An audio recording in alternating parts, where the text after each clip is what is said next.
Welcome to the third edition of the Soho Forum.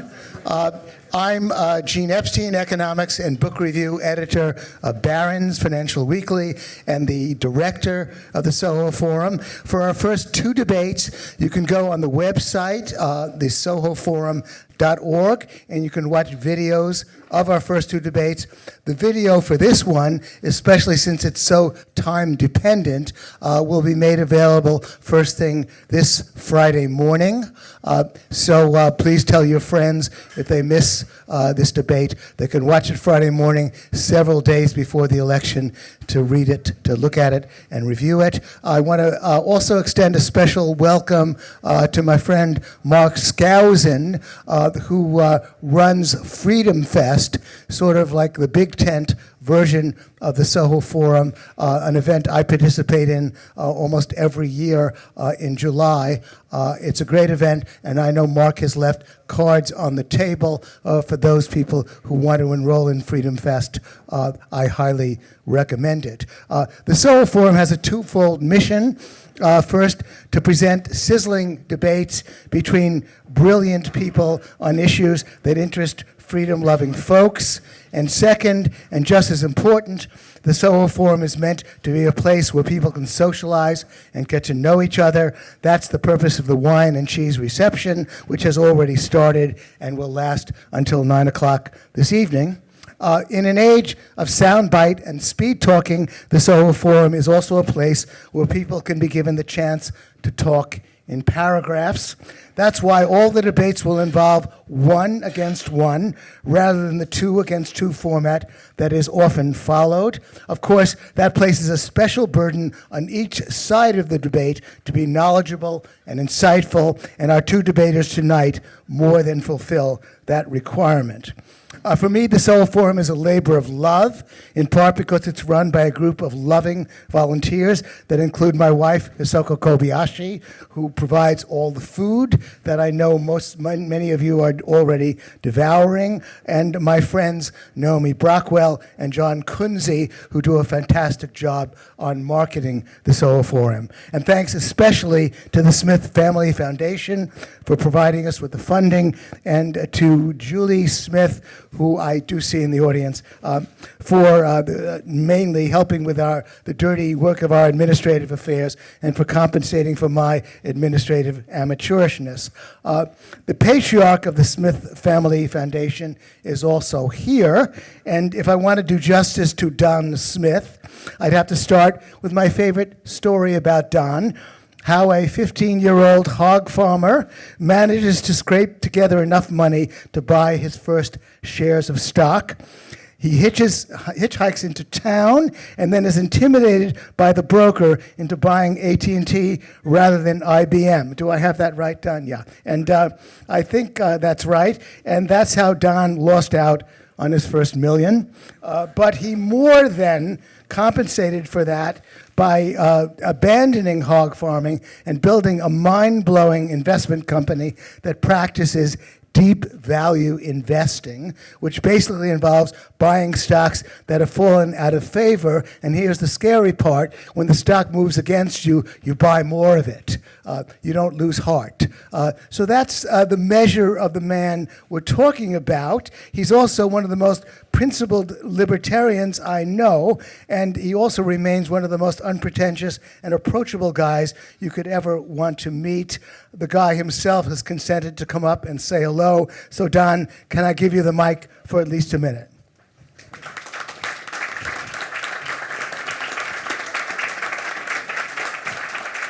Only 1 minute, huh? Well, thank you for all being here.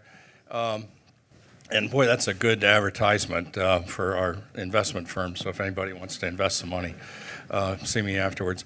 But it was actually right at 9/11, we started having debates at the Smith Family Foundation because, we were sort of divided as a family. Some liberals, some conservatives, libertarian. We couldn't agree on who to give money to, so we said, let's just let them fight it out and have debates. And so we started this debate series. And it went on for about 8-10 years, and then it was sort of the forerunner to Intelligence Square, if any of you have been there. And since they were doing such a good job, we said, we'll go on and do something else.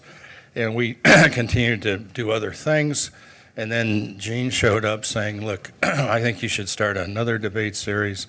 And I'm willing to do it for free. And I like that, hearing that for free. And it's going to be a volunteer organization. And it's going to be run very economically. Right, Gene? And so people will even have to buy their own drinks, One of the reasons we stopped the other debate is afterwards we had free drinks for everyone, and I was walking around and I heard one guy say, another guy says, this is the best place to bring a date, it's actually free. It's the best free date in the whole city. And I said, that's it, I'm not buying drinks for people. So anyway, I just wanted to thank, and he stole my thunder, all the people that have volunteered to help, and appreciate it, and I hope this is successful. And we certainly are willing to support it, but you got to show up and make sure people see the video and bring friends who are not believers so that they can hear both sides of the story. And we believe that in the value of ideas is really important. And the only way you can really be convinced of something is when you hear both sides of the story. Because too many people hear one side, oh, that sounds good, and then they hear another side, no, that sounds good, and they never do to make up their mind. But hopefully tonight, with such great debaters, you'll be able to make up your mind on what to do in just a few days. Thank you. Thank you, Don. It was a few years ago. I was at the Students for Liberty conference. I was a speaker there, and Don Smith shows up very late in the day, and he starts counting the uneaten pizza pies. And he taught me that if you're a philanthropist, you have various ways to know how much money you've wasted, and that was a very important metric. So Don emblazoned in my mind that an ex-hog farmer who's become a philanthropist wants to make sure that every dollar counts, and that's what I hope to do for the Smith Family Foundation. Thanks, Don, for that inspiring talk. And we now, by tradition, want to begin with a warm-up act from a great libertarian comic. Last month we had one of the two great libertarian comics I know, Andrew Heaton, and this month we have the other one, Dave Smith. You can read about Dave on the Soho Forum website. Otherwise, Dave needs no introduction except to say that this Thursday evening at 10 p.m. he'll be performing at the Stand Comedy Club on 3rd Avenue and 20th Street under the headline, Before You Vote, a Night of Political Comedy. That's this Thursday evening at 10 p.m., 3rd Avenue at 20th Street, the Stand Comedy Club. I give you Dave Smith. Thank you, sir. Dave, you'll have to wait a second. Naomi, you want to come up and instruct people on how to vote. Our marketing director, Naomi Brockwell. So to bump you off like that, I'm definitely not the new comedian. So if you all could get out your smartphones and go to sohovote.com, and you'll be able to cast your vote on the proposition, Libertarians should vote for Donald Trump this election. So I'm just opening that up before Dave speaks, because I'll be closing it once he finishes, and I want to give you a chance to put in your vote now. So you will have the Wi-Fi password on the pillars around there, but the address again is sohovote.com. You vote before and after, and your vote only counts if you vote both times. People with foreign accents vote? Definitely not. We don't allow foreigners in this country. Build a wall. The resolution, Libertarians should vote for Donald Trump this election. So if you agree, you would vote yes. If you disagree, no. If you're undecided, click undecided. And yeah, don't forget to vote twice. Your vote will not be counted unless you vote twice. So, Dave. Thank you. Wow. That introduction really took all the momentum away from this opening. That's how I want to do every show for the rest of my life. Like, if I make it to the Garden someday, they just go, ladies and gentlemen, Dave Smith. And then I come up and they go, actually, give me a second. We got to do a whole other thing, and we'll get back to you. Don't worry about it. I was hoping I would get to do it before they voted, because then I can really just say whatever I want to, and it doesn't matter. It doesn't influence the crowd. Okay, I obviously still will, but this is amazing. God, this is an honor. for me to be here today, okay, to continue in the grand tradition of libertarian infighting. Nobody does that like us, okay?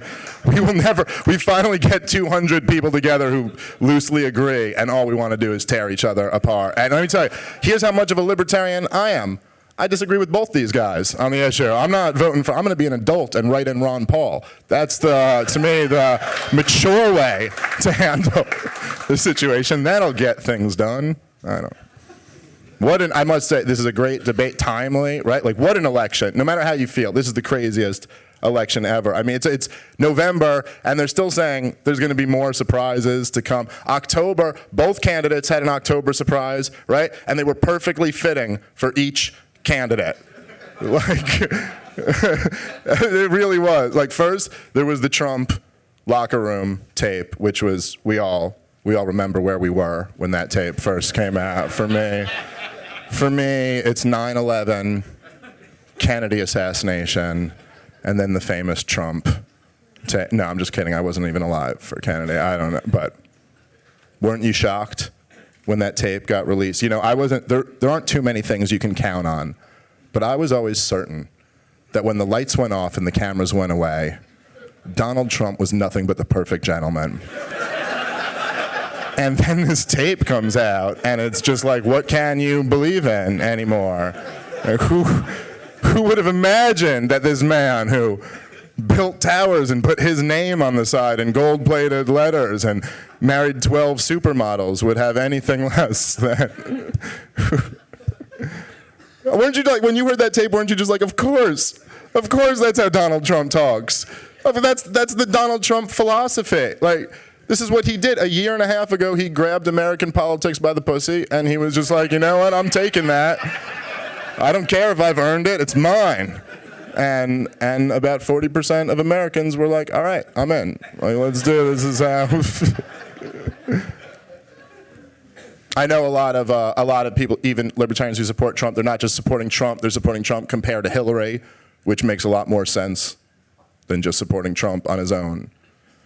No, truthfully, I feel like no one even knows what Donald Trump would be as a president. I have no idea what he would do, but I know what Hillary would be, you know? It's like, do you want Hillary or what's behind door number 3? And then the more Hillary talks, you're like, I'm going to take that door. I swear, she's terrible. I'll give you that. She's rough. You remember at the 9/11 thing when she passed out for like 15 minutes? I thought those were her best 15 minutes of the campaign so far. For those 15 minutes, I was like, she's doing pretty good right now. She's rough. There's, even before any of the most recent scandals with the FBI, I mean, it's tough. Even people who support Hillary Clinton don't really like Hillary Clinton. Like, Trump supporters want to go see Trump speak. He draws thousands of people. Hillary can't draw anybody, and she's polling better than Donald Trump. Like, more people want to vote for Hillary Clinton, but they still won't go to her rally. What does that say about her? Like, even the people who hate Donald Trump, they're like, I will vote for Hillary Clinton. We cannot let Donald Trump be president. And then they're like, okay, do you want to go listen to her speak? And they're like, God, no, I don't hate myself. I just don't want Trump to be president. Did you see at Hillary Clinton's, at the DNC, they said, this isn't even like a conspiracy. This is what her campaign said.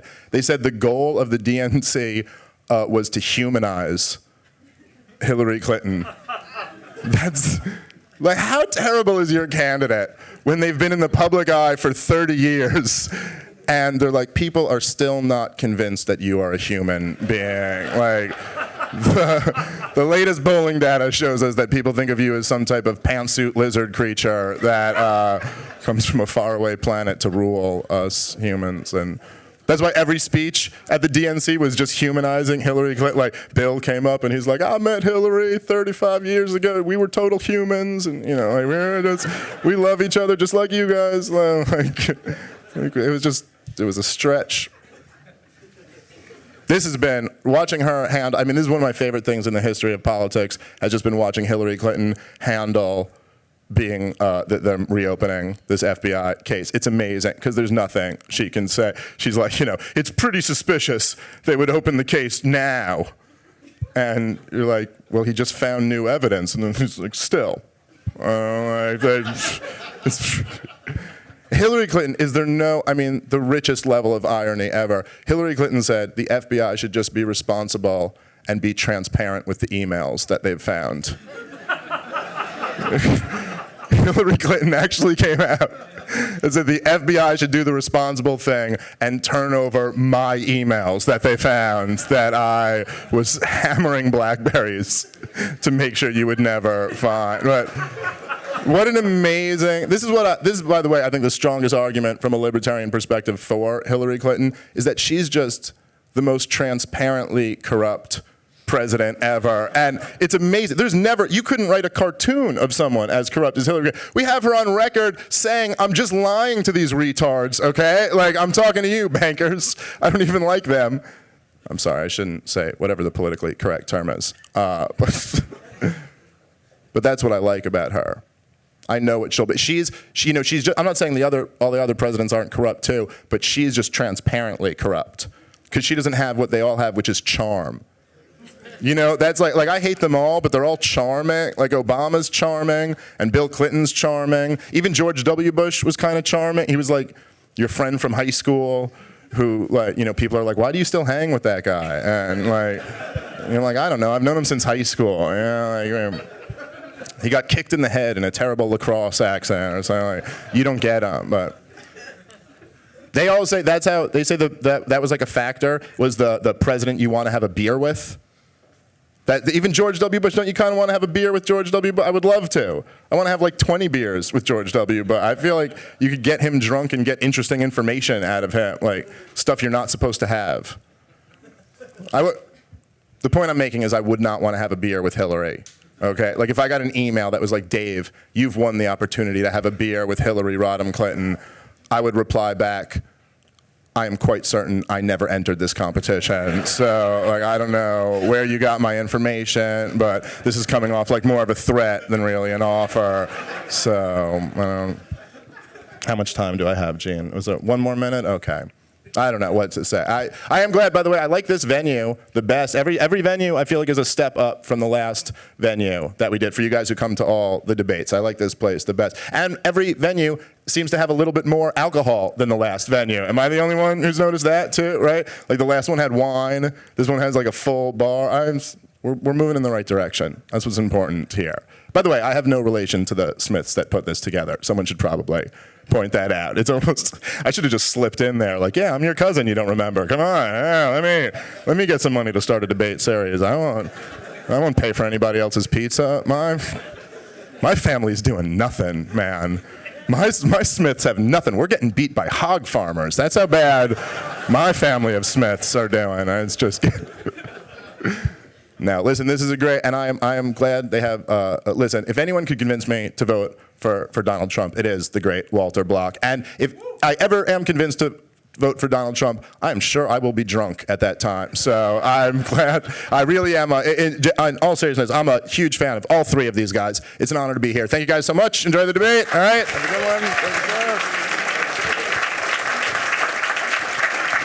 good one. Thank you, Dave. And for more of Dave, again, 10 p.m. Thursday evening. Dave, if you listen to his wonderful podcast, I'm a huge fan of it. That's called Part of the Problem, broadcast twice a week. In fact, he had Nick Gillespie on as his guest a couple of days ago. Dave does reveal he's one of those Smiths who's actually of Jewish descent, and he was indeed bar mitzvahed. So he couldn't possibly be a hog farming Jewish guy. So we've cleared that up. We now want to go to the main event, and I guess we want to close the voting. Again, the proposition is libertarians should vote for Donald Trump in the presidential election, for, against, or undecided, and whoever moves the needle in his favor is the one who will technically win the debate. So should we close the voting, Naomi? Yes. All right. 5, 4, 3, 2, 1. You voted, and all the votes are recorded. So I now want to interview, actually not interview except for later, introduce our speakers. They have a lot in common. You can read about them extensively on the website of the Soho Forum, so I won't belabor their fantastic achievements and status in the world. What they do have in common is they both have a habit of getting into trouble. My favorite Nick Gillespie story is the time on Bill Maher's show when the mayor of Braddock, Pennsylvania, threatened to beat Nick up for a great remark that only Nick could have tossed off. The story is too good for me to recount. You should go on YouTube and watch the broadcast where Nick got himself threatened. In Walter's case, he managed to get the New York Times to accuse him of being in favor of slavery, all because Walter has a rabbinical mind that impels him to make Talmudic distinctions that can be quoted out of context. Here I'll say only that if the New York Times can accuse Walter Block of favoring slavery, then the only way to outdo that howler would be to publish a scoop on how the Pope favors atheism. Walter, you have 15 minutes to defend the proposition libertarians should vote for Donald Trump in the presidential election. Nick is going to get 15 minutes to negate the proposition. They'll then get 5 minutes to rebut each other. There will then be 30 minutes of Q&A from the audience and 5 minutes of summary. And so moving it right along, our timekeeper is Rudy Hauser right in front. Make sure you do what he tells you to do. You have 15 minutes, Walter, so please take it away. Why should we vote for Donald Trump? Before I start on that, in some cultures, if you show the bottom of your foot to people, it's seen as an insult. I hope you'll all forgive me for doing this. An economist was asked, "How is your wife?" His answer was, "Compared to what?" I want more of a laugh. You people don't understand. See, when a comedian tells a joke, you laugh. But when an economist tells a joke, it's amazing. It's sort of like when a bear rides a unicycle while playing the violin. You don't ask if the bear is in tune. You say, wow. So when an economist tells a joke, you don't ask if it's funny. You say, whoop-de-doo. Well, I didn't get a good laugh out of you there, so I'll try this. Now I'll be a gangster for Trump. Now I'll be a baseball player for Trump. Okay, on a more serious note, I am seriously asking, compared to what? And the first half of my remarks will be Donald Trump compared to Hillary Clinton, and the second half of my remarks will be Donald Trump compared to Gary Johnson. Okay, so what's the case in favor of Donald vis-a-vis Hillary, which is a reasonable question because probably one of them will win, although there's a slight chance Gary could win. If he just wins New Mexico or any one state and the other two, neither of them gets a majority, goes to the House of Representatives, it's a possibility that he'll win, but it's unlikely. So I think libertarians have to face up to the fact that it'll either be Hillary or it'll be Donald. So what are my reasons for Donald vis-a-vis Hillary? I have three main reasons and a whole bunch of subsidiary reasons. The main reason is World War III. World War III will ruin our whole day. The second one is the Supreme Court, and the third one is political correctness. Okay, so what's happening with World War III? Donald is a peacenik, practically, certainly compared to the warmongering Hillary. He opposes NATO. NATO keeps creepy crawling closer and closer to the Soviet Union, well, not the Soviet Union, Russia now. Russia has been invaded by Germany twice in the last century. They're very sort of iffy about that. They don't much like it, and yet they're having war games right on the Russian border, and then when the Russians have some troops there, they say Russia's the aggressor. How would we like it if Russia had troops in Canada or Mexico or off the coast? Russia's a little wonky about that. Then there are the strong men. There's Gaddafi from Libya. Hillary said, we came, we saw, he died, giggle, giggle. Donald said, the hell are we doing there? There's Saddam Hussein from Iraq. Again, Donald says, not on my watch. Bashar al-Assad, Syria. Donald is against all these things. These are strong men. They're not nice guys. They're not Democrats. They're not politically correct. But they created ISIS, or rather their absence created ISIS. So in effect, the U.S. in withdrawing them created ISIS. Look, if you kill all the wolves and the deer start expanding, it's your fault for killing all the wolves because the wolves keep the deer down. Well, these guys keep ISIS-type places down, and we deposed them, and now we've got ISIS. The next thing that Hillary wants is a no-fly zone over Syria. Well, who's flying in Syria? Russia. You're going to knock down a Russian plane? I mean, that's just obscene. Also, Donald says he can get along with Putin. Hillary starts calling him a Hitler. Now, let me tell you, when you call someone a Hitler, that's not good. That you're opposing them. I mean, you start calling people Hitler, a guy with nuclear bombs, that's very dangerous. Donald says, let Japan and Korea pay for their own defense. We, the United States, people tell me not to say we when we're talking about the United States. I keep slipping. I'll have to apologize. We have 1,000 military bases in 150 countries. What the hell are they doing there? And they call it defense? Look, the Knicks and the Nets know the difference between offense and defense. When the other team's got the ball, it's defense. The American people or the American military doesn't, or Hillary doesn't know the difference.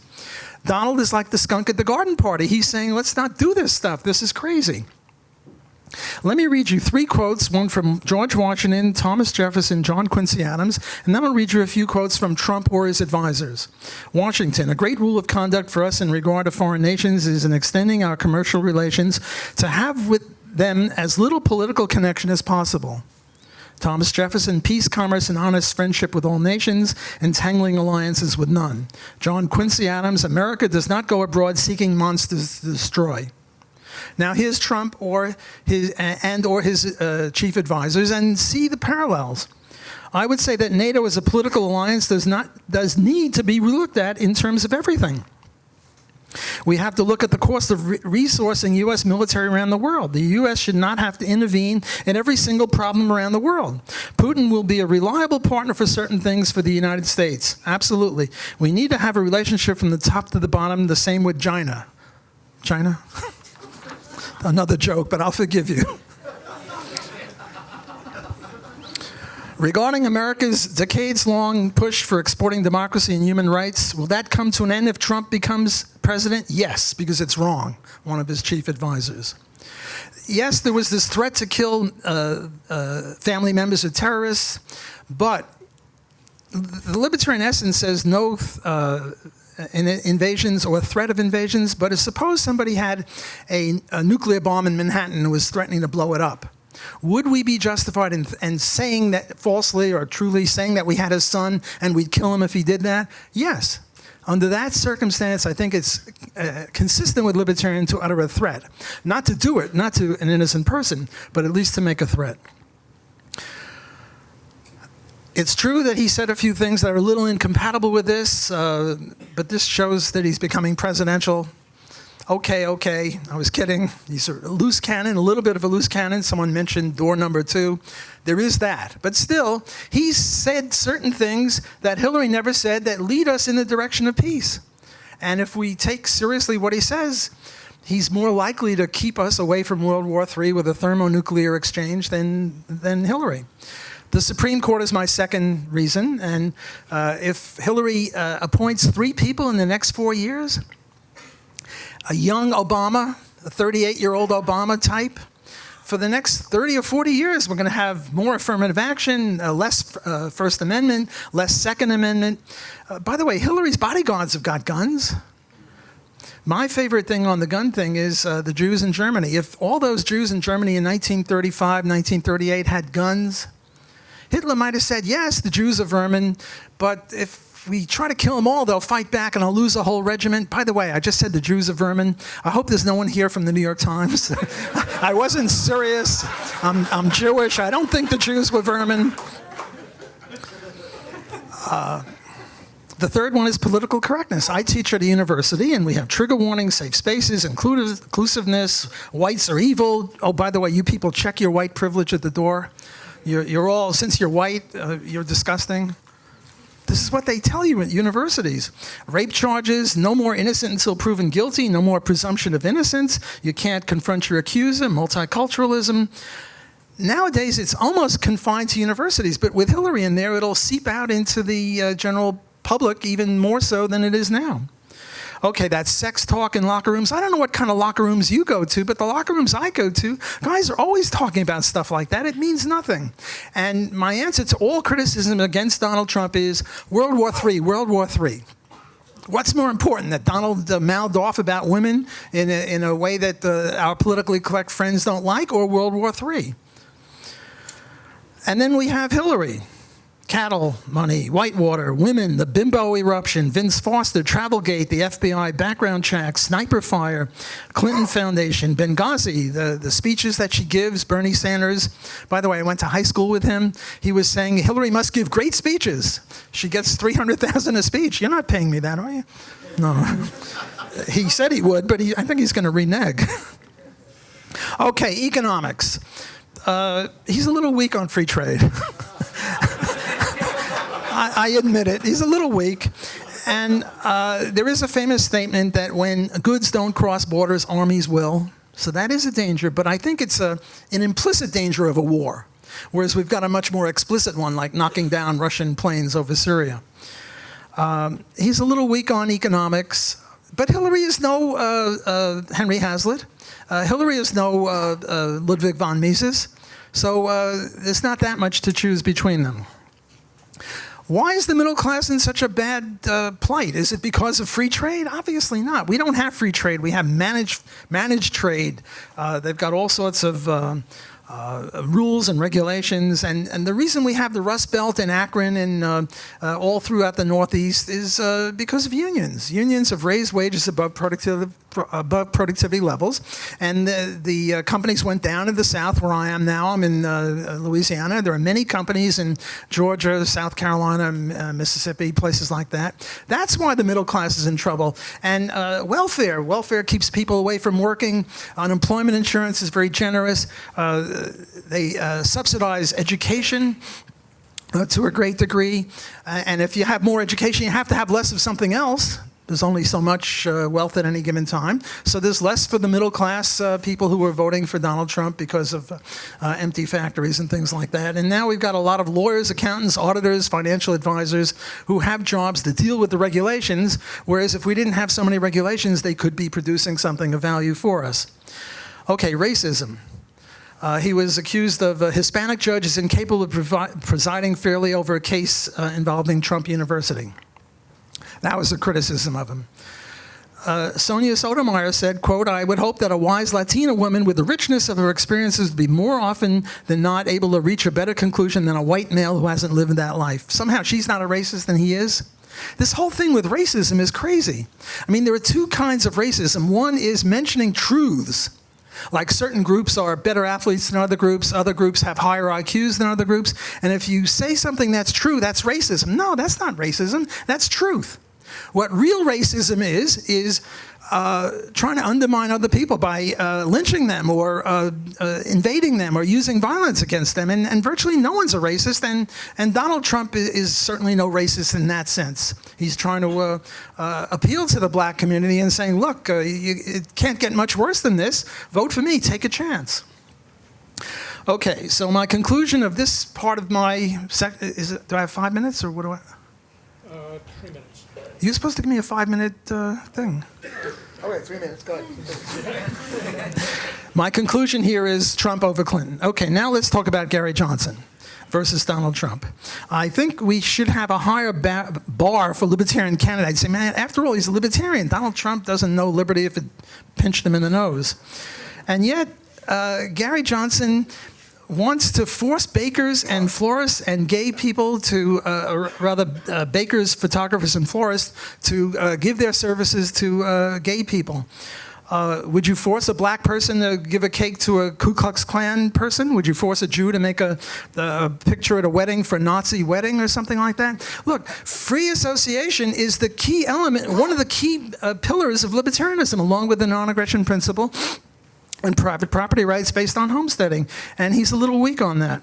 He thinks that Mitt Romney has a place in his administration. Government has a proper role in promoting equal opportunity. He wants to stay in the UN. He called Hillary Clinton a wonderful public servant. He wants to invade Africa for humanitarian wars. He favors the hateful Civil Rights Act of 1964.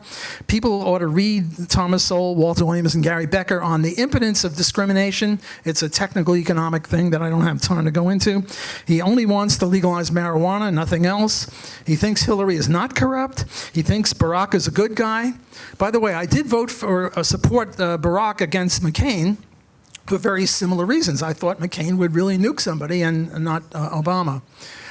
He does not want to eliminate the social safety net, which I assume is welfare. He favors Planned Parenthood. The bombing of Hiroshima and Nagasaki, he's unsure about. Now, I'm not talking about his problems with Aleppo and the foreign leaders, and he stuck out his tongue at one time very inappropriately. I think, maybe he's smoking too much weed. I don't know. Brian Doherty of Reason said that Johnson more or less openly called for war against North Korea in alliance with China, which is a problem. The less said about Bill Weld, the better. Although Gary Johnson did support him. I mean, he's just a warmongering Republican. So what's my conclusion? Libertarians should vote for Donald Trump in the election for president. Yes, they should, because we don't want Hillary, but only in purple states. If you live in a blue or a red state, like this is a blue state, pretty much everyone's going to go for Hillary here. In my state of Louisiana, everyone's going to go for Donald Trump. Then vote for Gary Johnson, because the Libertarian Party will then get the 5% level, hopefully, and won't have to go through all the problem of getting on the ballot. The problem that I have, and I have more on my notes.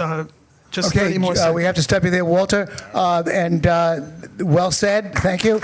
And no. You should have said no applause, but you had to applaud. Okay, Nick Gillespie, 15 minutes. Take it away. Thank you. So, can I ask, and I don't know if this is breaking protocol, but how many of you are going to vote for Trump? Okay, is there anything that's going to change your mind? Because otherwise, I have better stand-up material than Dave Smith. We worked out a routine. I can do that. But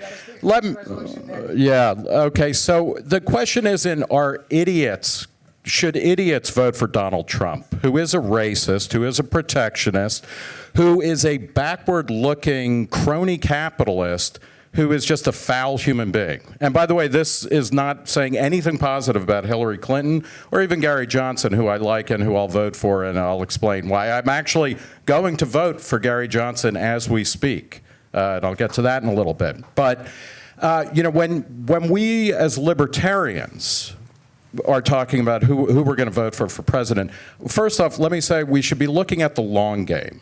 Politics does not matter. The reason why we're libertarians is because we think politics should be squeezed down to the absolute smallest part of our lives that demands some kind of political consensus where the majority gets to rule. That should be a very small part. Politics should be a very small part. We are not going to live in a world where politics gets smaller if Hillary Clinton becomes president or Donald Trump becomes president. South Park, how many of you are familiar with South Park? Yeah, a fair amount.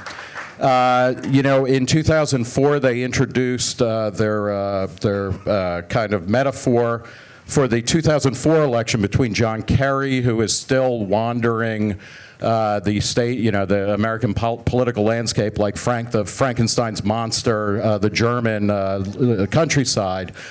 The race between John Kerry and George W. Bush was likened to the kids at their school had to pick a new mascot that was either a giant douche or a turd sandwich. They brought that back this time, and I think they're being kind to the candidates this time around. Hillary and Donald Trump are terrible candidates, but I don't think libertarians, unless you're voting for the president of Argentina circa 1945, you shouldn't be voting for Donald Trump, and I'll run through this pretty quickly here. So, it's obvious that he's xenophobic, he's cronyist, and by the way, I do think it's kind of racist. It's not necessarily racist, it's stupid to say that a Mexican-American judge can't rule on an issue because Trump is racist against Mexican-Americans. Where it does become problematic is when he says that he is going to deport 12 million people by his count. Most people say there's 11 million illegals in the country. He's going to deport those by force, including 4 million children who are American citizens. He's saying right there that he is going to create a police force that's going to be going through every workplace, every house, and rooting people out by force and kicking them out of the country. That's not a recipe for smaller government. Well, in any case, so let's talk about immigration first, I guess. How many of you are pro-immigration? How many of you, a fair amount? How many of you think immigration is a bad thing? Whether because we have a welfare state or because the wrong people are coming. I think we got up here, we have 2 Jews and an Italian, an Irish Italian. I thank God that the arguments that are used against immigration now and the limits put on immigration now weren't in place when my horrible, horrible ancestors came over in 1915. And I realize that they're part of the reason why those limits were put in place, so I can't really blame the nativists. But what Trump's discussion of immigration shows how he's fundamentally out of touch with, I think, with reality. He complained 5 minutes into his presidential announcement. He started complaining about Mexicans coming here as rapists and drug dealers, and they're not the best people. Among other things, he didn't understand that we had peak Mexicans in 2007. There has been a decline in the net number of Mexicans, legal and illegal, coming into the country. By the time he was talking, for something like 9 years, or actually I guess it was 2015, so it was 8 years.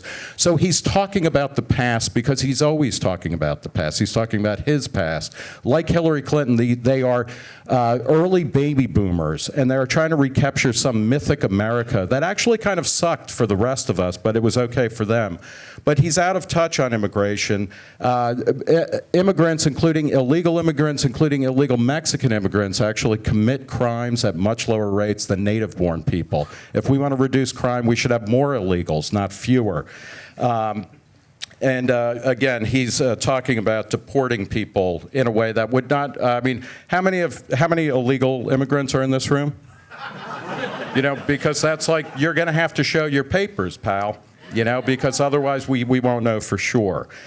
And this is the type of thing where it's his fantasy of a 1,000-mile wall across the southern border is stupid. And it's stupid for a lot of reasons. And also, I rush to point out, Hillary Clinton has voted repeatedly, or as a senator from the great state of New York, my birthplace, voted for a 700-mile long fence. I mean, here again, it's it's turd sandwich and giant douche. We're not talking about Jefferson and Adams or anything like that, but. 40% or so of illegals come here legally, and then they overstay their visas. So this is really kind of like, making sure the front door is dead-bolted, but then forgetting to shut the windows in the back of the house. It's stupid. And again, he's not a thoughtful man. I think we can grab that. He's an action-oriented man. The grabbing pussy stuff, he knows what he's doing, but he doesn't think it through a lot. And by the way, the real victim of that all was Billy Bush, wasn't it? At least one Bush lost a job because he sucked at his job. So then we get to things like government spending, and government spending is a problem. We have a massive amount of debt, and the reason why we have a massive amount of debt is that since about 1966, average spending has been 20.2% of GDP, while revenue was 17.4%. Donald Trump will not, and it's bad to have debt held by the public because it reduces economic growth, it creates insecurity and instability in the system, all kinds of problems with it. Donald Trump on government spending, he makes Hillary Clinton look pretty good. His plan, according to the scoring of it, would increase the federal debt over the next 10 years, which is the kind of time horizon that they use, by something like over $5 trillion, even more. He would take the amount of debt held by the public from 77% of GDP to 105% The total public debt is already over 100%, but I'm happy to answer more questions about that.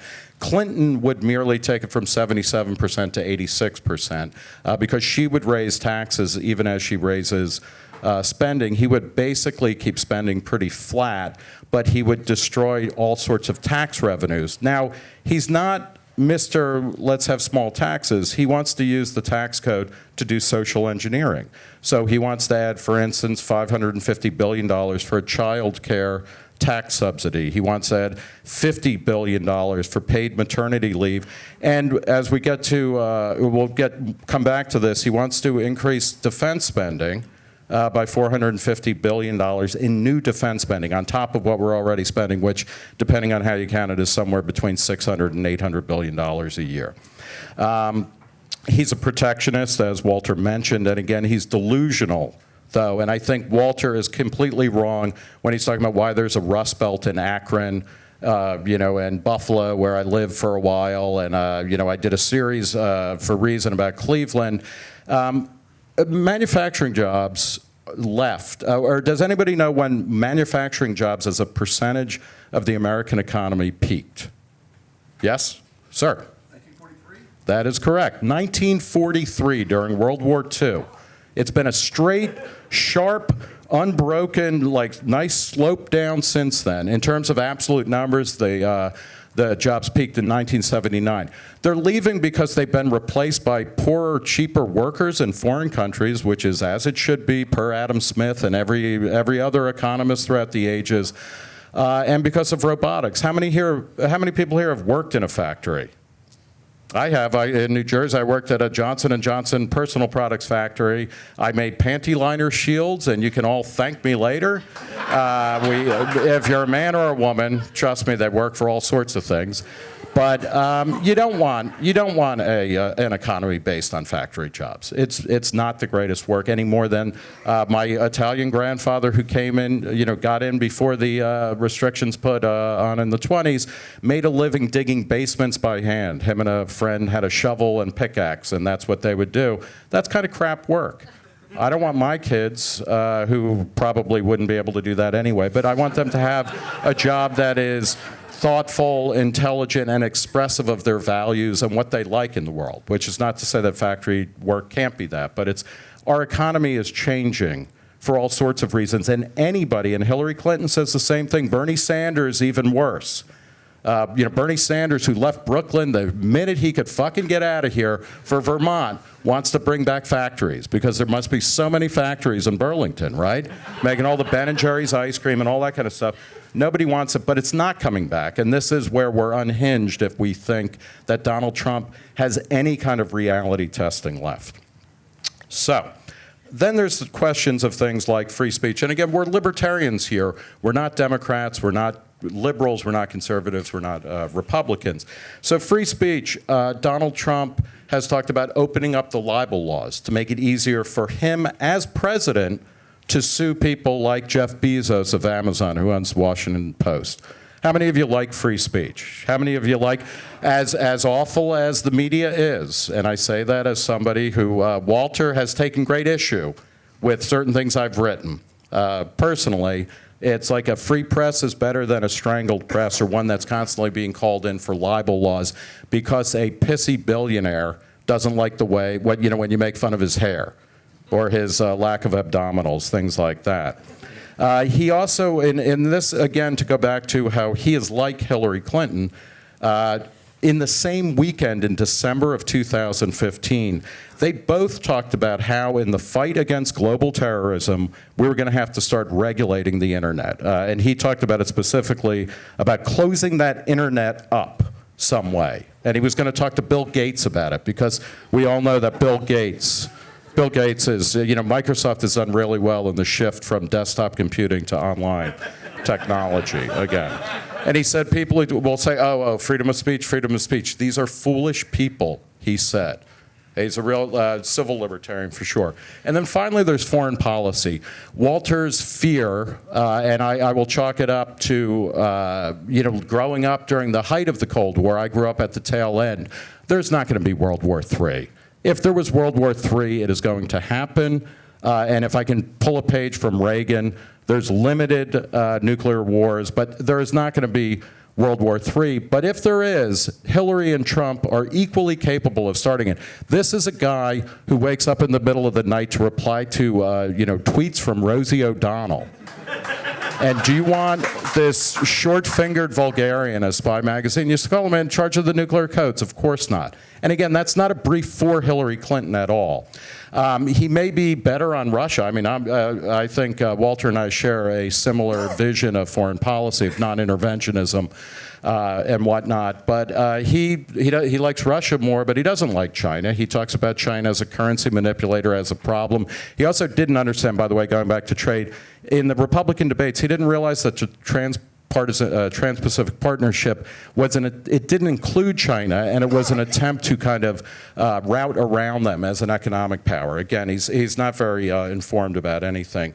In any case, he has, we don't know what his foreign policy is. He's advocated torture. He's advocated war crimes of killing innocent people. These are not good things for libertarians to get behind. It's not going to help us win the long game of a world that is freer and fairer and more innovative and interesting. I'll just end here because I think I'm almost out of time. Anyway, so what do? I won't counsel. I'm enough of a libertarian to say I don't want to say I don't care who you vote for. I don't really that way, if I'm being honest. I am voting for Gary Johnson, and I'm voting for Gary Johnson not because he's going to win or not because secretly I have shares in a Jewish bakery that is specializing in swastika German chocolate cakes for all those Nazi weddings that we keep hearing about. I mean, have any of you ever been to a Nazi wedding?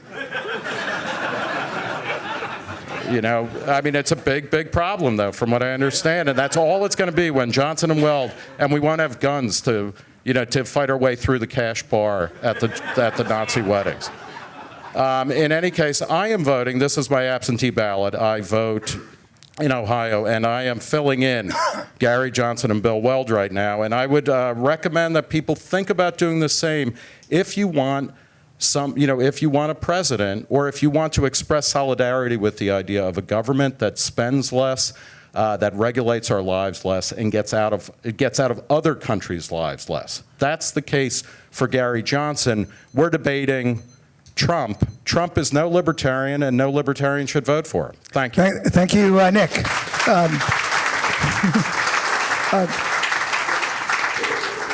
Before we open it up to questions, you'll be lining up over there where there's a mic, I guess, set up for the questions. But there's going to be 5 minutes of rebuttal from Walter, followed by 5 minutes from Nick, then the 30 minutes of questions. Walter, take it away, 5 minutes. Mr. Gillespie makes fun of the Nazi by the way, that's Dr. Gillespie. I have a PhD in literature from the State University of New York at Buffalo, so thank you.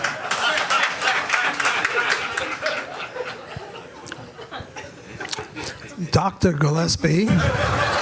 But I hate honorifics, so just call me that guy who should have been beaten up on Bill Maher.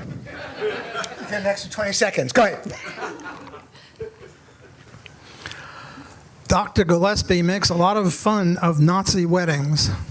However, the baker had to pay $130,000 because he didn't make a cake for the gay wedding. Now, $130,000 is serious money.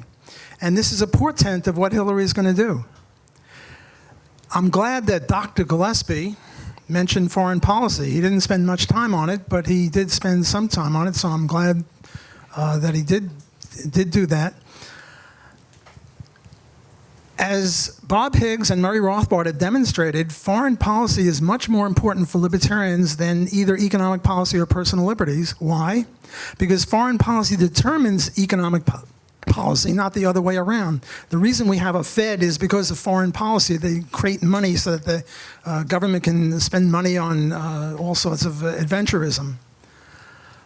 Foreign policy is very important. Now, I gave you 4 or 5, maybe 10 instances where Donald Trump is sounding like John Quincy Adams about not going foreign people to destroy or anything like that. And this is very serious business. I think that my solution for who you should vote for is that we can have our cake and eat it too. God forbid Hillary makes it to president, because then it's game over to a great degree with another 3 Supreme Court judges, and economic freedom will take a nosedive. So if we vote for Donald on the purple states, Ohio, Florida, places like that, Pennsylvania, where it's a very close vote, we're more likely to get Donald. We can also promote libertarianism by voting for Gary, which I support, in states where Donald is either going to win by 20 points or Hillary will win by 20 points. Whereas what Dr. Gillespie is advocating is that we just vote for Gary and allow Hillary to win. Now, any one of us, we won't have any deciding factor, but we libertarians are 2, 3, 4% of the vote, maybe 5% of the vote. It's hard to say.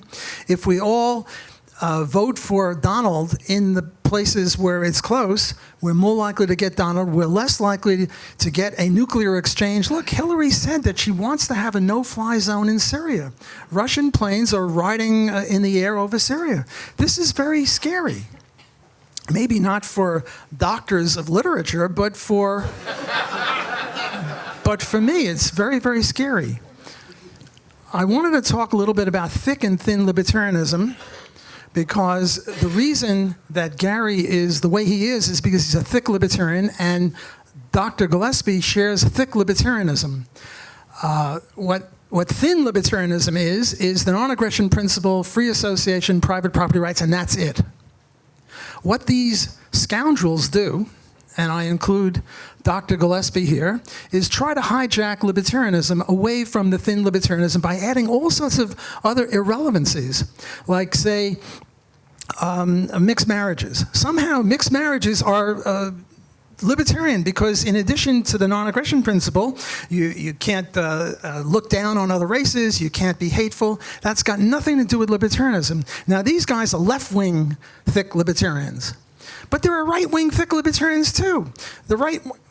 Okay. No. Thank you. 5 minutes from Nick. Yeah, and by the way, I'm all in favor of people having their cake and eating it too, as long as it's a Nazi cake baked by a Jewish baker. I mean, this... Please, the idea that this election, you should, instead of, Gary Johnson is not libertarian enough to support because he's an idiot on the baking question. There's no question about that. I don't know anybody who is really, no, he makes a lot of sense on that. I think there are questions about the 1964 Civil Rights Act that we can have interesting conversations about it as a counterweight to local forms of state-enforced racism, et cetera. But that's not what we're talking about here. And I'm not in favor of making anybody bake a cake or talk about cakes or watch cakes or, anything like that. But to say you're not going to vote for Gary Johnson because of this, which he had nothing to do with anyway, but you will vote for Donald Trump, who has said he's going to forcibly remove 12 million people and 4 million U.S. citizens who are children out of the country, strikes me as a bit off. Okay, and and again, I'm not making it's Trump and Hillary are not, they're different. They're bad in different ways. They're both bad. If you want to create a libertarian movement, and I don't know about this thick and thin type of stuff, but I do know that when the state said for decades, if not centuries, that it was illegal for blacks and whites to marry, that does actually strike me. It was the state saying that. It wasn't individual religions, it wasn't voluntary groups. That is a libertarian issue.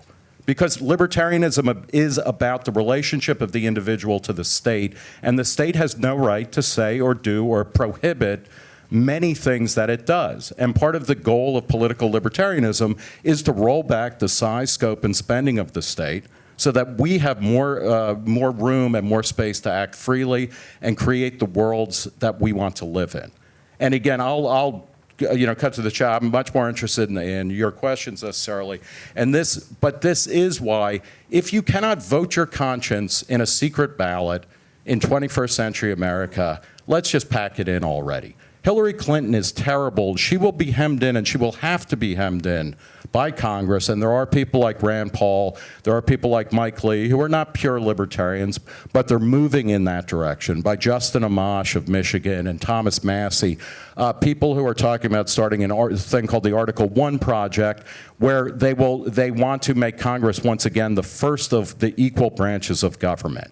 That is where the restraint is going to come on politics, whether it's Donald Trump, who has said some things. I'm all for ending NATO. NATO is a Cold War alliance that has outserved its purpose. We should not be in it in its current format. We should not be paying for it. So Trump has said some good things that I agree with on foreign policy. By the same token, he has also threatened and promised to bomb the shit out of them, to go after Middle Eastern terrorists in such a way that is not going to end our occupation and our presence in the Middle East. It's going to intensify it, and it's going to have all kinds of weird blowback that keeps coming again and again. And if you read his statements closely, he's not, we shouldn't be in Syria because, that's not our fight. He thinks Hillary is a loser and that she fucked up Libya because she didn't do it right. If he did it right, boy, it would be great. It would be better than the Trump casino down in Atlantic City. And then we, and like that, you unloaded on Merv Griffin, and then everything's good. But again, libertarians need to stand both for pragmatic purposes, but also principles.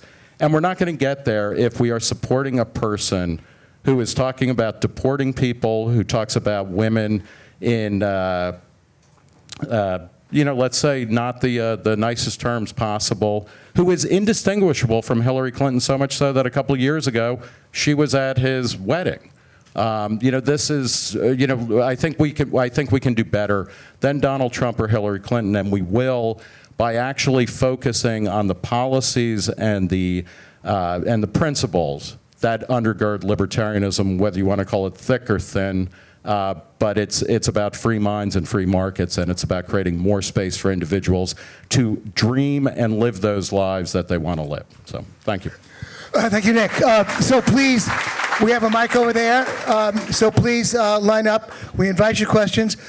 Please frame your question as a question.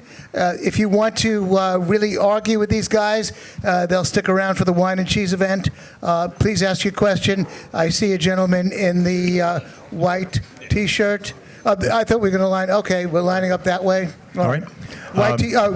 This gentleman, please ask your question. I'd like to make a long preface, but I will respect your rules and I accept them completely. Thank you. Just responding to Nick, I think his point is very well made. It's the only part I would say that I really agreed with. I don't think it's really a contrast, though, of rhetoric and of a lot of promises or research. I think it's a matter of facing reality. So to make this a question, which is what you asked for, would either gentleman accept the premise that the true question, I make no argument with Gene's debate subject, it's perfectly chosen, but having listened, I think I would change it to the following question to evade some of the pitfalls I just cited, such as rhetoric, promises, and poor research and poor conduct by either candidate. Would you accept that the best test of this debate and of the eventual election is which candidate would provide the greatest conditions for, you might say, an efflorescence of liberty and freedom? And within that, I would include a growth of federalism or a rebirth of federalism, which I think we agree we haven't experienced in 8 or 16 years, and all the other conditions, getting away from birthday cakes and wedding cakes. But I think if we just emulate, if we accept as worthy of emulation the Reagan years for all his weaknesses, which candidate would most likely replicate that experience? And my choice is very clearly to Mr. Trump on that basis. We hear a question. Nick. Yeah, I would say actually, God, the idea that, my sad little immigrant forebears came over here so that, their grandson could be debating a fucking election between Donald Trump and Hillary Clinton. Why did they leave Italy and Ireland? I don't know. But I actually, your point is a good one. What happens, we did see in the 90s certain beneficial policies enacted because Bill Clinton in his first 2 years was so god-awful, he did the unthinkable, and he elected a Republican Congress, and there was a lot of bad stuff that they came together on, but also some good stuff. I think it could go either way. And most importantly, this is why I'm optimistic, is that whoever gets elected, they are going to have a very, very negative relationship, a very tense relationship with Congress. And I think that that will be beneficial both to not simply passing fewer laws, but actually creating sharper ideological differences between whether it's Trump and the Congress or not. So. Dr. Gillespie continues to make fun of wedding cakes. I don't think that that's appropriate. What's behind the wedding cakes is free association, forcing people to deal with each other against their will. Look, the only problem with rape... you're going to interrupt me again? Yeah, I will interrupt you again for the first time. That would be... Oh, you interrupted me before. I stopped myself, Dr. Block. Excuse me. The only problem with rape, and I hope the New York Times isn't listening to this, is that the rape victim doesn't want to associate with the rapist. The only problem with slavery is that the slave didn't want to associate with the slave master. Free association is at the very core of our philosophy. Now, look, I favored Gary Johnson, but, Dr. Gillespie talks about pragmatism. The practical issue is Hillary or Donald. It's not whether Gary is going to win. Gary is very unlikely to win. So from a pragmatic point of view, I think we are obligated from our libertarian principles, or we can deduce from our libertarian principles, that Donald is better than Hillary. Dr. Gillespie never answers that. Now, with regard to immigration, it's true what he said, but he forgot all about what's happening in Germany and Sweden, where you're having a bunch of rape refugees. I was very curious about the hierarchy of the political correctness. And, is it black matters lives or women's lives matter more? But in Sweden and in Germany, both of which are politically correct, somehow the women who have been victimized by groping and being raped are told to shut up because this is politically incorrect to complain about being raped. Now, I'm also an open borders person, and I don't think we have time to discuss that, so we don't disagree, but I think we have to look at this a little bit more in a nuanced way. Next question, thanks. Okay, so this one's more geared towards Walter Block. You criticized Bill Weld kind of briefly in your earlier specification. So for Bill Weld, he has an A from the ACLU as governor, an A from the NRA, an A from the Cato Institute. So I don't think he's a bad guy, but you're judging him as part of the Gary Johnson campaign. So my question is this. I've interviewed Newt Gingrich and Michael Flynn. They were both on Donald Trump's vice presidential list. Michael Flynn is one of the most anti-Russia generals around. He thinks Russia, he has these very insane views on Russia. Newt Gingrich, we know his foreign policy is terrible. And Mike Pence, when he was in Congress, he voted with Lindsey Graham and John McCain about 96, 97% of the time on foreign policy issues. So these are the people who are much smarter than Donald Trump on foreign policy. They know what Aleppo is. So I'm just looking at it. Why can't we judge those people saying they're worse than Hillary Clinton on foreign policy? Why can't we put them and attach them? And John Kasich, who is considered to be Donald Trump's VP, and he declined, Kasich said that Trump offered him a chance to run domestic and foreign policy. So why can't the same deal exist with Mike Pence? Why couldn't it exist with Newt Gingrich or Michael Flynn? Question. Well, you ask about William Weld. He calls Hillary statesmanlike, a wonderful public servant. He says Trump is a huckster, but Hillary is wonderful.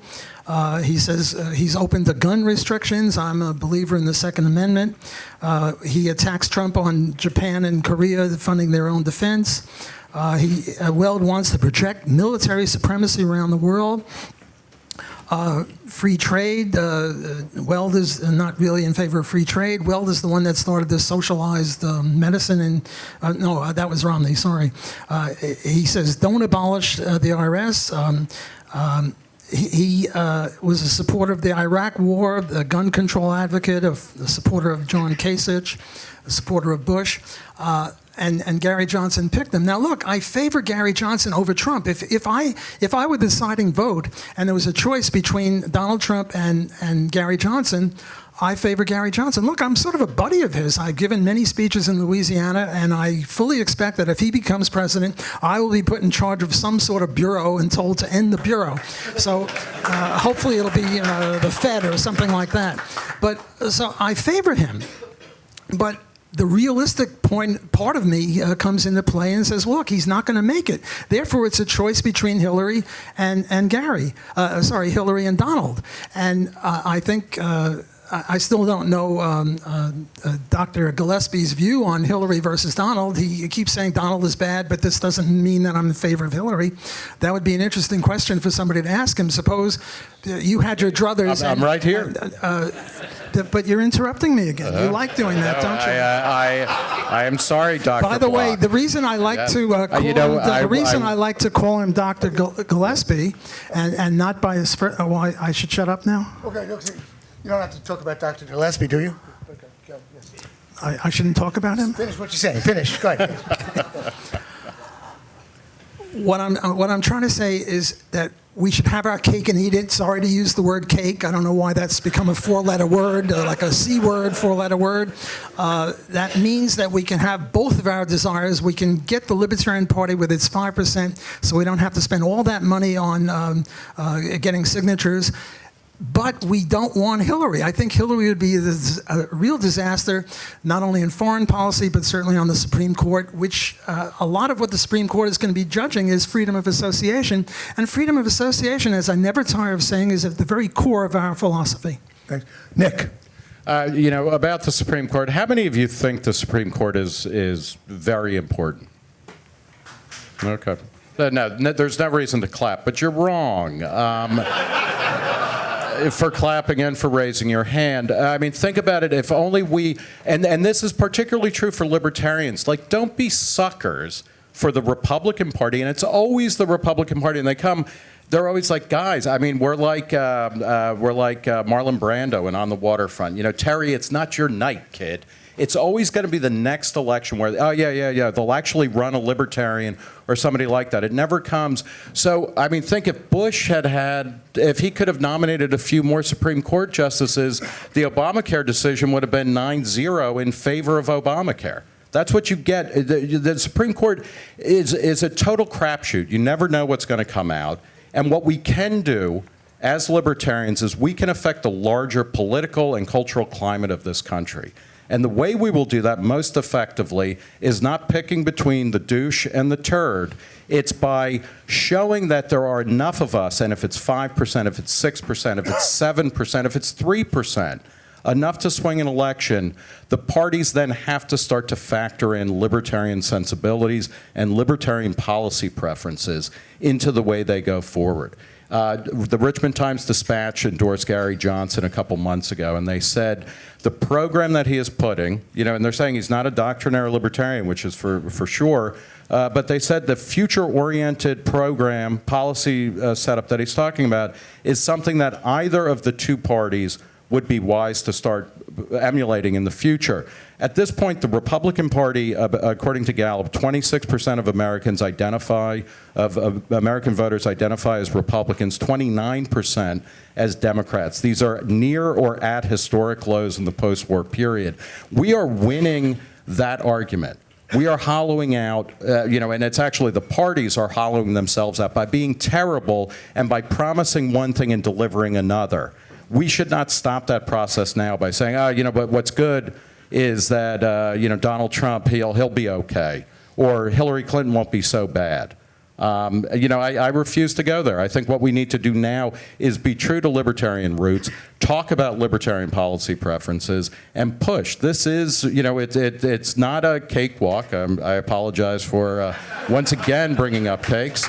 But it's going in the right direction. The parties are being hollowed out. Libertarian pluralities are growing on all sorts of public policy issues, from school choice to marriage equality to gun rights, which have been spectacularly growing over the past 20 years. At the state level, we're winning. We're not going to win more by voting for somebody like Donald Trump. Next question. Okay. Actually, I think first it's a bit of a pity that the people here are now having to vote for a lesser of two evils. But actually there are two issues that none of you mentioned. And one is that by having Ms. Clinton in the White House, basically there is an endorsement for certain people not respecting the law, or basically certain people being above the law. And second thing is that another endorsement of family dynasties ruling this country, both of which will be reducing the U.S. credibility in the world when they're preaching to the others how they should behave. And what's your question? I'm just comment from both sides on the kind of family dynasties and certain people being above the law. Okay. I'm certainly against family dynasties named Bush and Clinton. Walter, anything? Hans Hoppe wrote a book, Democracy, the God That Failed, and he favors dynasties. Why does he favor dynasties? Because of a thing in economics called time preference. The idea is if you only have 4 or 8 years to make good while the hay is there or whatever, make hay while the sun shines, you're going to rip up the country. Whereas if you can give the country to your kid in a monarchy, you have less of a tendency to ruin the place. Now, it doesn't mean that Hans Hoppe favors monarchy. He's an anarchist. He's against the whole government. But if it's between monarchy and a democracy, he makes a very, very telling case for monarchy. I just wanted to say that Dr. Gillespie said that if Trump did Libya, he would have done it right. I think he's putting words into Donald Trump's mouth. I'd be very interested in the source of that quote. I haven't heard anything to that extent. I heard him say Libya was a mistake and Hillary was a monster for doing it, but I never heard him say certainly is, yes. I'll try to dig stuff up of... I'm not interrupting. I'm answering you. Do you have more to say? I'll try to find the quotes that I'm referencing, and I'll circulate them. You you finished, Walter? Yeah, okay. All right. We'll take the next question, please. Yes. Over the past 10 years, there's been a dramatic decline in economic freedom in the United States. If you can look at the Fraser Institute's Index of Economic Freedom, Heritage has a similar one. The United States has fallen from the top 5 down to number 14 or 16 or 20 or whatever, and it just keeps declining. Under Hillary Clinton, it would decline further. She wants to impose industrial policy, supersize the Export-Import Bank and create a kairetsu in the United States and pick winners and losers. It's almost, her economic policy is almost out of an Ayn Rand novel if we don't already have that here. So, whereas on the other hand, Donald Trump has proposed rollback in taxes, rollback in the regulatory state, and as well as lower corporate taxes. And it seems that Donald Trump is, that there's a stark difference between the two in terms of economic freedom. Not a perfect difference, but a stark difference. So could you comment on that and why that does not mean Donald Trump is the better of the two candidates? Sure. First, it's important to recognize Donald Trump's first foray into Manhattan real estate. He was from Queens. His father told him not to come into Manhattan because this was you'd be eaten alive. And he revamped the Commodore Hotel in Manhattan in 1980, and he got the very first major tax abatement from the city of New York because New York was desperate to try and bring in anybody, and they started throwing money at developers in ways that was novel for the time. Trump is a fan of eminent domain abuse. He talks about that quite freely. He will absolutely, and again, this is not to say Hillary Clinton is some kind of paragon of anything other than awfulness. I think, when you look at Trump talking about he's going to double Hillary Clinton's infrastructure bank, he'll double that. He's going to spend more. He's going to cut taxes to such a degree that the debt will go from 77% to 105%, debt held by the public. That is going to have major economic issues. It's going to create a lot of instability and a lot of insecurity in the economy. This is, again, you're splitting hairs here. And the real action, and again, what I want to stress as libertarians is that, the whatchamacallit, the proposal or the statement is, should libertarians vote for Donald Trump for president? And it's no, they shouldn't. And actually, we shouldn't be as focused on the presidency as we are about creating general mindsets and preferences for certain types of policies that we push through public will, through lower level office, through congressional actions and whatnot to rein in government when it's doing bad things. And under Donald Trump, You know, you might say immigration policy. His immigration policy is industrial policy.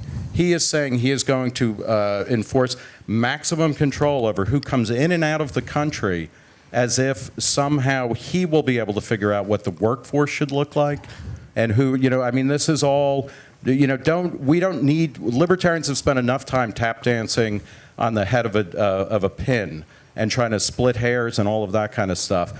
Go strong, you know, with the idea that we want an open economy, we want an open society, and we want a government that does less and spends less and bombs less. That's the way forward for libertarians. I want to thank the questioner for mentioning one of my books. I paid him $10 to do it, and I'll pay anyone else who mentions. No, I'm kidding. I was co-author with Gortney and Lawson on the first Fraser Institute study of this, and the U.S. was number 4. Now the U.S. is number 16 or so. I don't want to discuss the industrial policy of Donald or Hillary. I want to discuss the industrial policy of Dr. Gillespie. Now, I've got here written, you don't want an economy based on manufacturing and factories. That's industrial policy.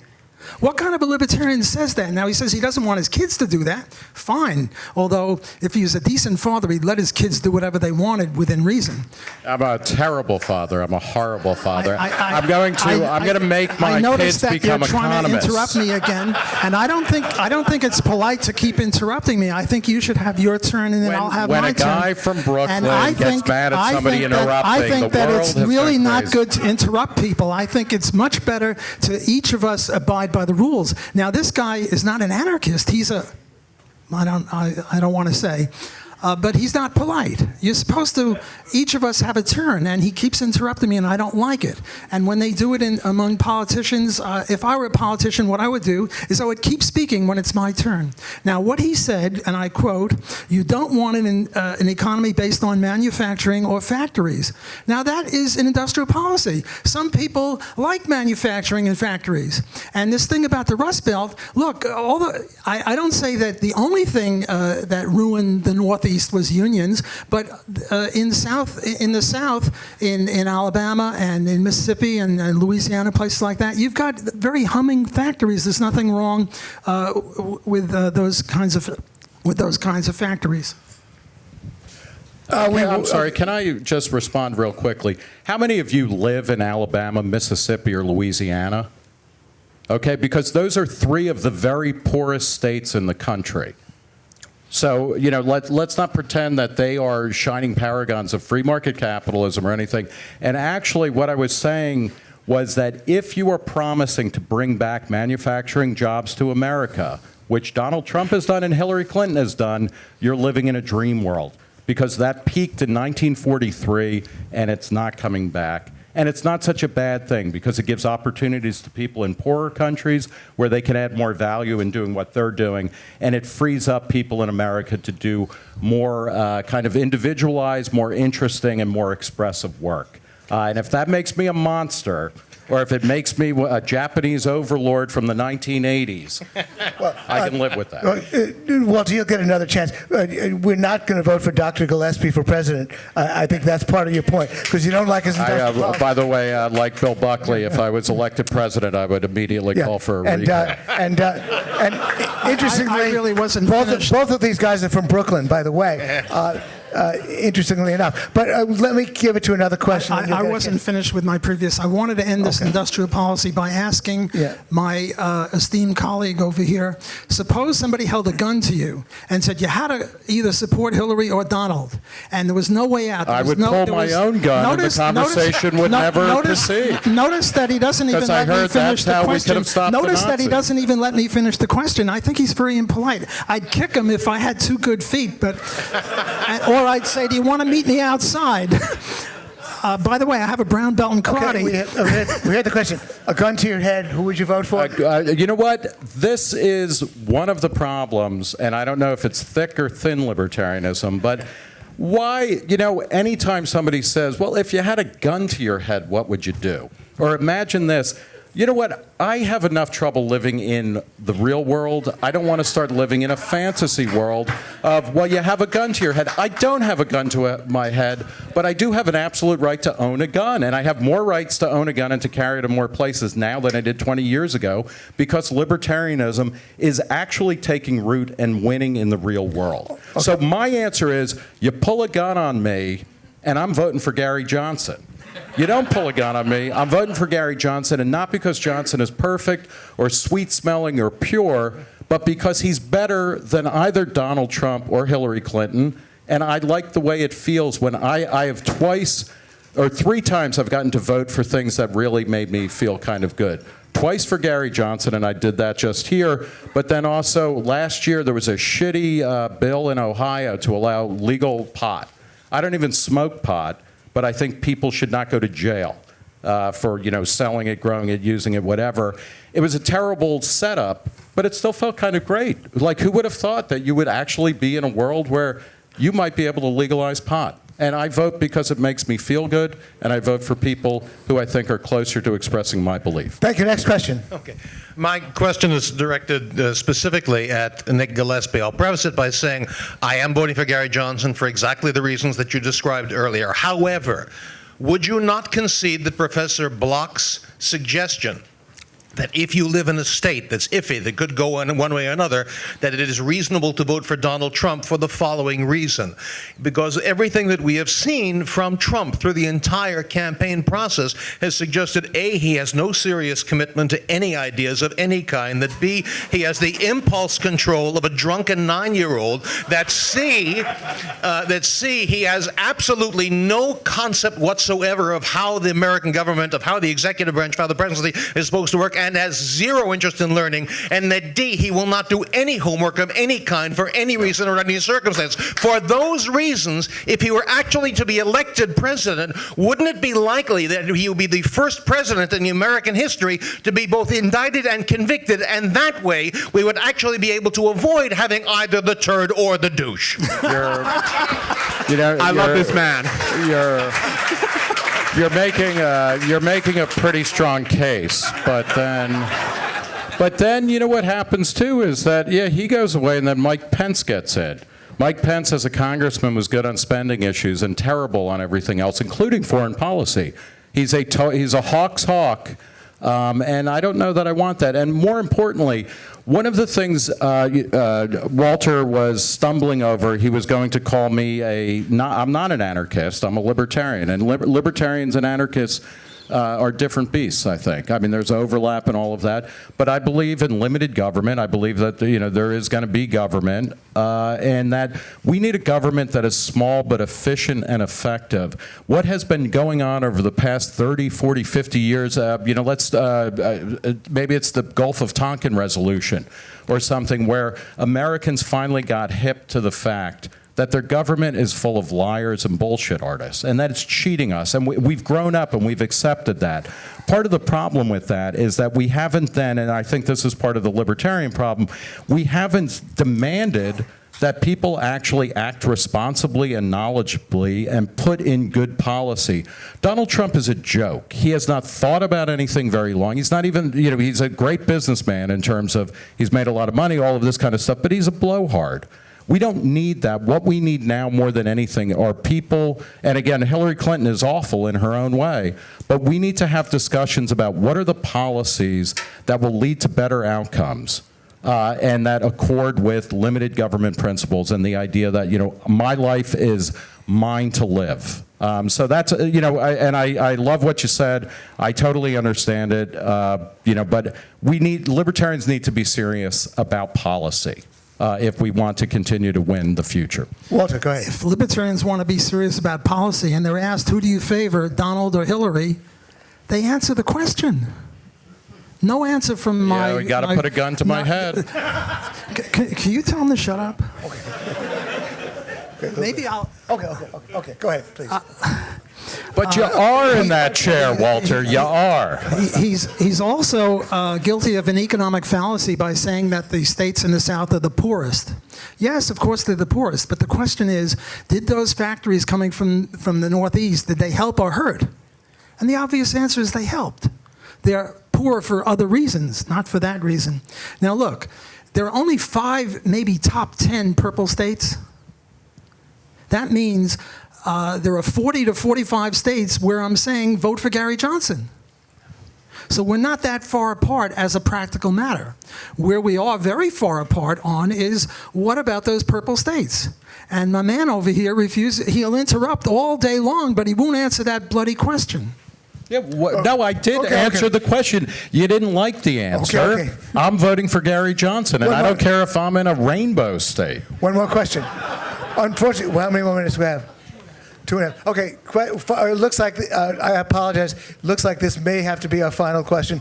But guys, people, boo, boo. Penultimate question. Ask your question, please. Go ahead. For Nick, immigration policy is de facto non-existent.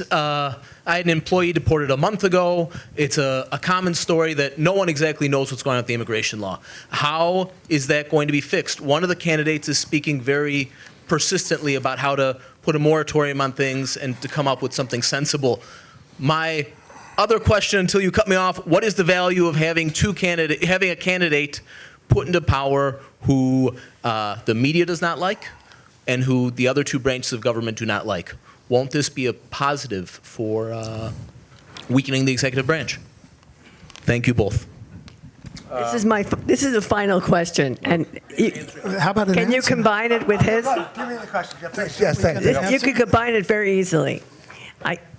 Your question? A while back, Ayn Rand, commenting on the McGovern-Nixon election, said, whereas she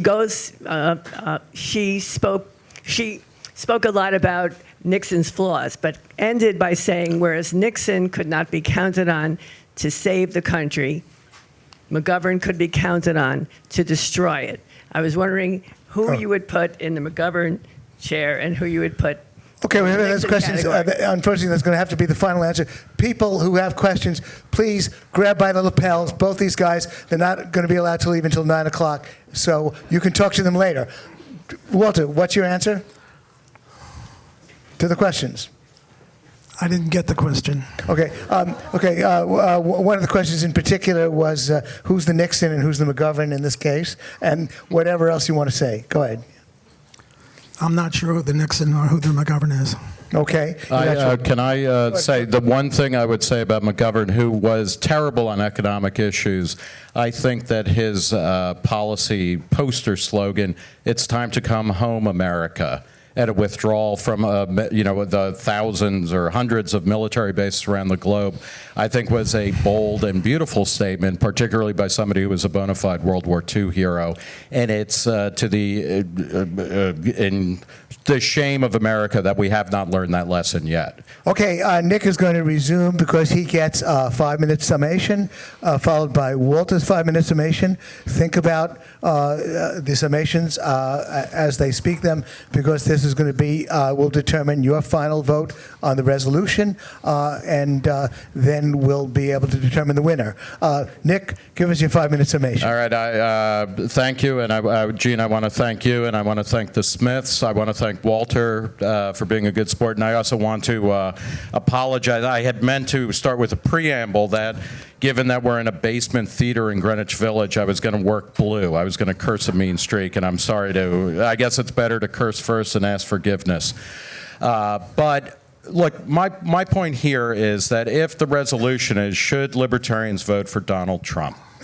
There are the arguments, he's the lesser of 2 evils, all of that kind of stuff, and that all makes sense. And Walter has a, there's something to be said about, like you can, vote strategically, whatever that means, if you're in a red state or a blue state or a purple state or whatever.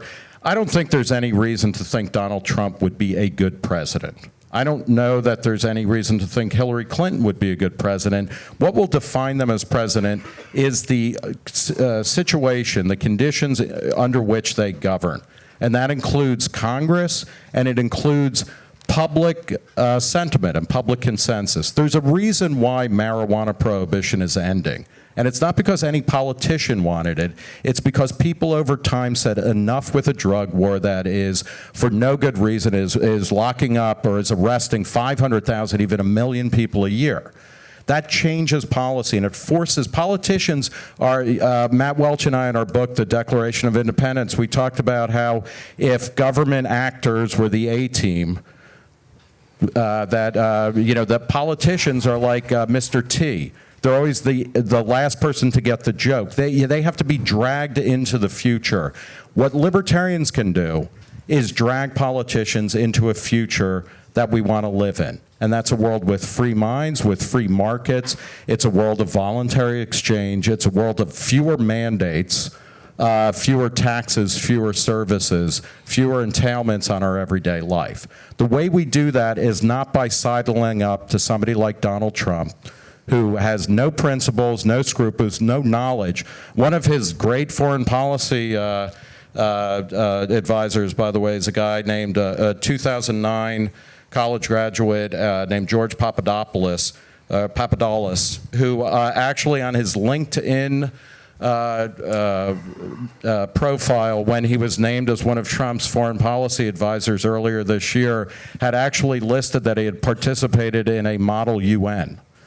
This is not a serious candidate, and he will not govern well. He will either outsource this to even bigger idiots, or he will start, like many billionaires, thinking, oh, well, I made and lost a lot of money in real estate, so I'm smart at everything. And we don't want that. And as libertarians, I think it's important to say, as a group, no. No to that.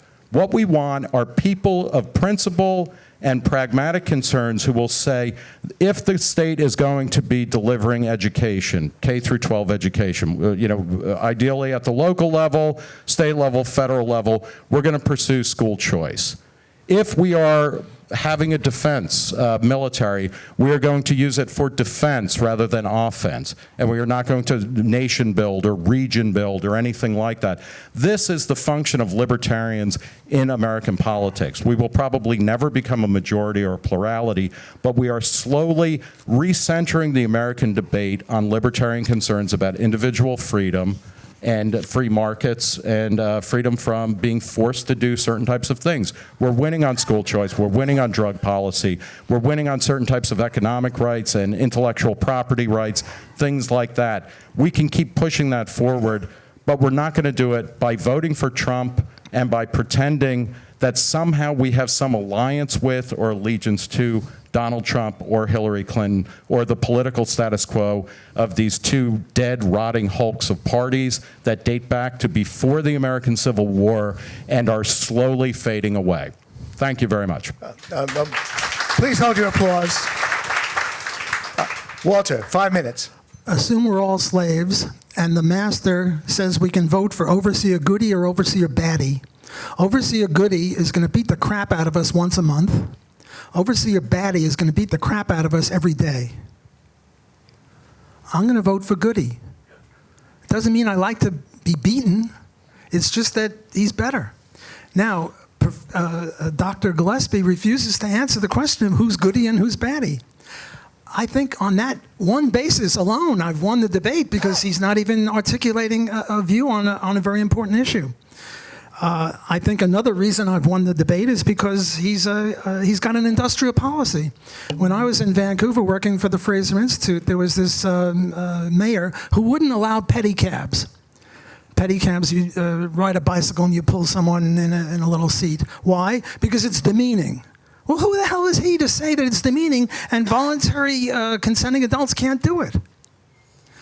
The reason I don't call him Nick, the reason I call him Dr. Gillespie is because I think he's vile.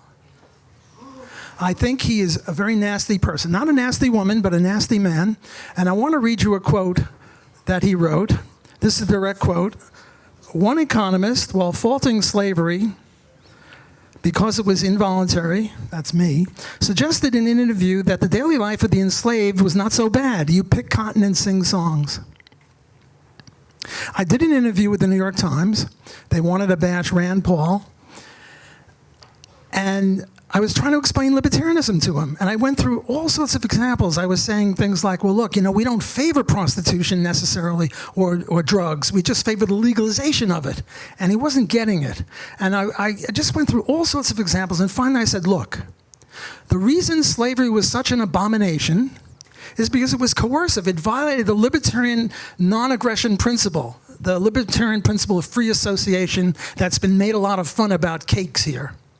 That's why it's so vile. Was it evil because they picked cotton? No, a lot of people pick cotton. Was it evil because they sang songs?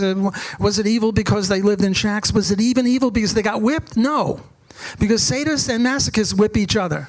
The reason slavery was an abomination is because it was coercive. Now, in the case that I'm pursuing against the New York Times, the appellate judge said that what the New York Times did to me was similar to what was done, what would have been done by Churchill when he said democracy is the worst system of all, except for all the others, and leaving out except for all the others. That's what the New York Times did to me.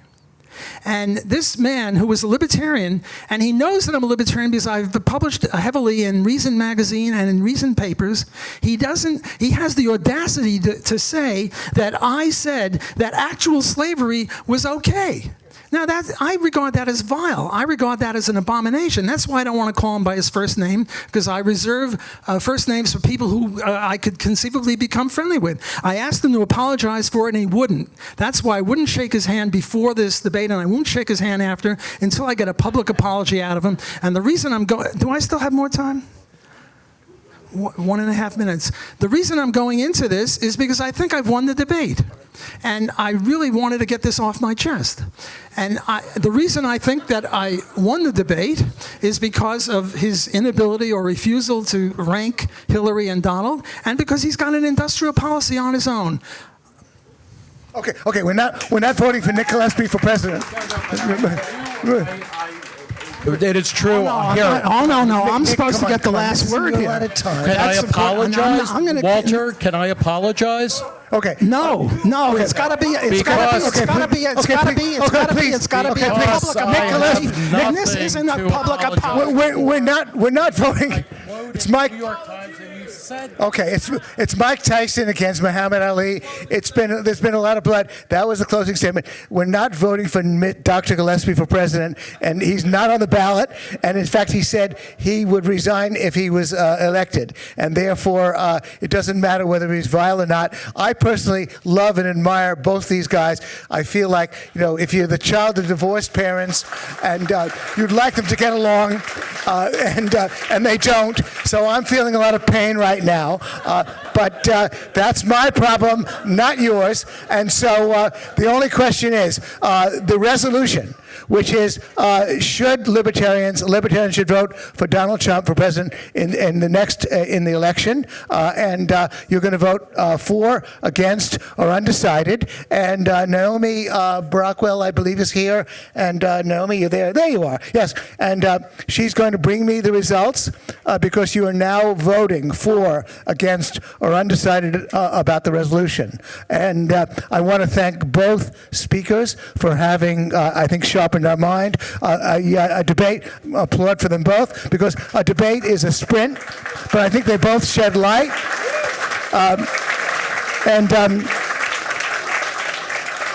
They both shed a little heat. They're both from Brooklyn, and we love them both and admire them both. And it doesn't matter who apologizes to whom. There were problems between Frazier and Muhammad Ali as well, as you all know. And so, Naomi, we're going to close the vote shortly. And are you going to bring me the results, which I'm going to announce in a moment? Okay, so then you give me the results? Okay, now, all right. So now, what happened was, initially, 51.1% voted no on the proposition, and that rose to 55.5%. So Nick picked up a little over 4 percentage points, and so that was what we need to beat. Again, 51%, a majority, voted for it, and then Nick picked up votes to go to 55.5%. 5%. And so he picked up 4.4 percentage points of the vote. That's what he needs to beat. And it looks as though he was beaten because, in fact, the yeses went from 30% to 38.8%. So Walter picked up 8.9% of the vote. And therefore, Walter can be happy about knowing that he picked up more of the vote. And for that reason, Walter gets the Tootsie Roll. Congratulations. Thank you for coming. There's wine and there's food. Please stick around and please talk to our guys.